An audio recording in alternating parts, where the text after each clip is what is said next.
Olá, eu sou o Dr. Romualdo Sanches Calvo Filho, advogado criminalista, tribuno do júri, já por mais de 30 anos.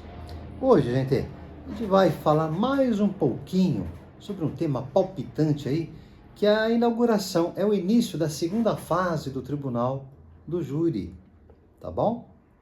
Que é também denominado o Judicium Causae, ou juízo da causa, ou simplesmente o juízo de mérito. É onde, tá bom? Tem início essa segunda fase, e é onde, né, oportunamente também o réu será julgado ali pelo Conselho de Sentença, uma das entidades do Tribunal do Júri na sua segunda fase. Esse Conselho de Sentença é composto de 7 cidadãos leigos, os jurados, tá? Nessa segunda fase, quando transita em julgado a sentença de pronúncia, o juiz, então, ele manda intimar as partes processuais, acusação e defesa, para que, tá bom?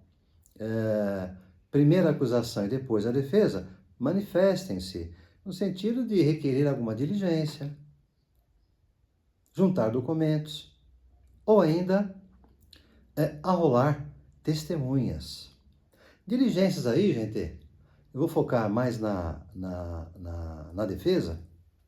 Diligências aí é toda e qualquer diligência que possa, direto ou indiretamente, beneficiar a tese ou teses defensivas, que possa, de alguma maneira, convencer, possa, de alguma maneira, ajudar na persuasão dos 7 jurados acerca da tese que você vai oportunamente lá no plenário esboçar, articular, tá bom? Então, ali, uma reconstituição do crime, uma perícia sanguínea, um exame balístico, uma expedição de ofício para alguma repartição pública, para obter algum documento, enfim, toda e qualquer diligência que não ofenda a moral, os bons costumes, a legalidade, você pode requerer, tá bom? Nessa fase do artigo 422. Tá? Você poderá também juntar documentos. Todo e qualquer documento. Documento aí, eu já expliquei no vídeo passado, é em sentido lato, em sentido amplo. Documento aí pode ser um áudio, um vídeo, tá bom? Bem como, e claro, uma certidão, um abaixo-assinado, diplomas de curso que o seu cliente tenha feito, sua carteira profissional para indicar que ele trabalha há tantos anos na mesma empresa, não é verdade? Lembrando que não é apenas nesse momento que você pode juntar necessariamente documentos, tá? Você pode fazê-lo, tá bom? Você poderá aí fazê-lo, tá? Com pelo menos 3 dias úteis antes do plenário. Então, em até 3 dias úteis, no máximo, antes do plenário, se você passar essa fase do 422, você poderá também fazê-lo. Ok? Um documento aí que diga respeito, né, à causa, ao mérito, à questão de fundo. Por exemplo, sai uma matéria jornalística, né, de interesse para a defesa, numa revista, no jornal, uma reportagem, em alguma emissora de televisão, tá? Se disser respeito ao seu caso, você poderá juntar esse documento com pelo menos 3 dias úteis de antecedência, tá bom? Testemunhas é aquilo que nós mais utilizamos nessa fase do artigo 422 e que inaugura a segunda fase do júri. Então, você poderá rolar até 5 testemunhas por réu. Por réu. Isto é, se você estiver defendendo, por exemplo, os réus A, B e C, 5 cada um, né? Até 15 jurados. Lembrando, né, que a vítima, por óbvio, não é testemunha. Então, você poderá rolar até 5 testemunhas por réu, mais a vítima. Ah, doutor, mas rolar a vítima? Dependendo da situação, tem vítimas contraditórias. Tem vítima que, se for ouvida 3, 4 vezes, ela vai dar uma versão diferente. Né? Então, como diz o ditado, né? Pior não fica. Então, às vezes você quer arrolar a vítima justamente para demonstrar diante do conselho de sentença as suas contradições e com isso desacreditar a prova da acusação, não é mesmo? Lembrando também que nós temos testemunhas denominadas testemunhas da terra e testemunhas fora da terra. O que é isso? Testemunhas da terra é aquelas testemunhas que residem, que têm domicílio na mesma comarca por onde corre, por onde tramita o processo do júri. Então, se o processo corre ali pela comarca A e as testemunhas que você quer arrolar também residem na comarca A, são as testemunhas da terra. Essas têm a obrigação de comparecer no dia, lá no plenário. Tá bom? Se você pedir a intimação delas, elas terão a obrigação de comparecer. Diferentemente das testemunhas que residem fora da terra, isto é, tá? O processo corre ali pela comarca A e a testemunha que você quer arrolar reside, tem domicílio na comarca B, ou na comarca C, ou na comarca D. Aí, tá bom? Elas não terão a obrigação de comparecer pessoalmente no dia do plenário. Tá? Isso se aplica somente às testemunhas da terra. Tá bom? Da terra. Claro que com a tecnologia de hoje, você pode pedir simplesmente para intimar essa testemunha fora da terra e ela poderá, de repente, ser ouvida, tá? Na forma telepresencial. Se houver essa tecnologia, lá no juízo de precado, lá na comarca onde reside essa testemunha fora da terra, e o juiz de precante, tá bom? Então, essa testemunha, de repente, ela pode ser ouvida por teleconferência, tá? Telepresencialmente. Mas uma coisa é certa, obrigação de comparecer pessoalmente, ela não terá. Tá? Testemunhas fora da terra não têm obrigação, diferentemente das testemunhas da terra, de comparecer pessoalmente. Então, daí, a atenção, o alerta que a gente faz à defesa, no sentido de que, se você tiver uma testemunha muito boa fora da terra, uma testemunha de álibi, imagine só, vai demonstrar que no dia e horário do crime, o seu cliente estava com ela.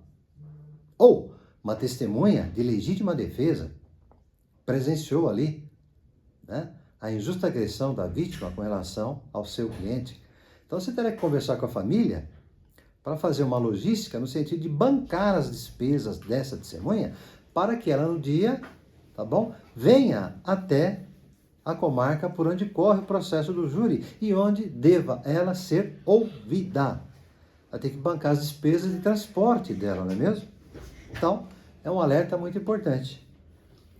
E, reforçando mais uma vez, com relação às testemunhas da terra, nunca, nunca, nunca esqueçam de pedir, além da intimação delas, lá na fase do artigo 422, além de pedir a intimação delas, colocar, né, aquele palavrão. É isso mesmo, palavrão. Qual que é o palavrão? Arrola testemunha A, rua tal, número tal, em caráter imprescindível. Em caráter de imprescindibilidade. Ou seja, você não abre mão dela. Por quê, gente?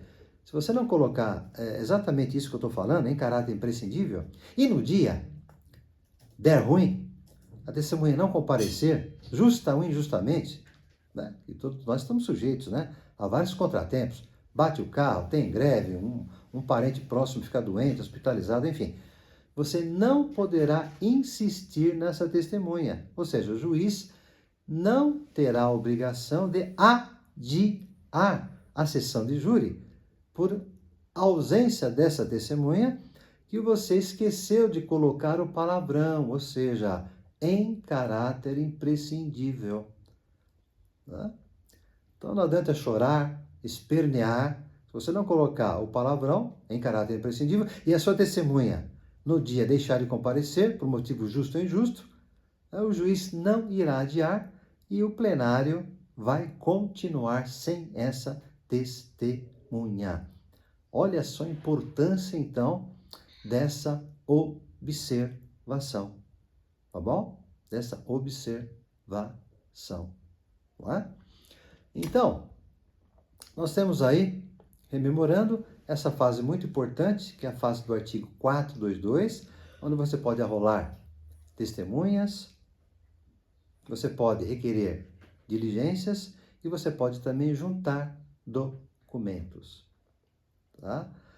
Diligências e testemunhas, se você perder esse momento processual do 422, essa prova ficará preclusa, isto é, você perderá a oportunidade processual de produzir aquilo que você poderia ter requerido nessa fase do artigo 422. Já documentos não. Documentos você tem essa oportunidade do 422, tá bom? Mas também você poderá fazê-lo com relação aos documentos, tá? Em até 3 dias úteis antes da sessão de júri. Em até 3 dias úteis antes da sessão de júri. Então vamos lá. Passou a fase do artigo 422, aí digamos ali,